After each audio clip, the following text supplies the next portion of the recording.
পরিবহন সেক্টরে পালন করে। এছাড়া অন্য কোনো চরিত্র দিলে আমরা স্তব্ধ হয়ে যাব, স্থলিত হয়ে যাব। এই 3000 কোটি শাসক মানুষের রূপান্তরিত হয়। আর আসুন ইসলাম আন্দোলন বাংলাদেশের দিকে তাকান, আছেন যারা এখানে আমরা আছি, আমাদের ইতিহাস পিছনের দিকে তাকালে দেখবো এখানে অনেক লোক আছেন, অসৎ মানুষ অনেক লোক আছেন বিভিন্ন সময়ে তারা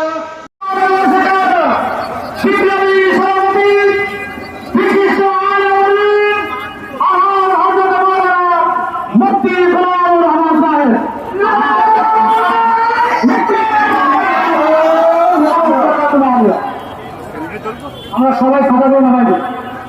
এটি শয়তান আন্দোলন থেকে হয়েছে। আর প্রত্যেকবার স্বাধীন হওয়ার সময় বুক ভরা আশা নিয়ে স্বাধীন হয়েছি যে এইবার নতুন কিছু হবে, এবার ভালো কিছু হবে। কিন্তু অল্প দিন যেতে না যেতেই দেখা গেছে যে আমাদের ভাগ্যের পরিবর্তন ঘটেনি।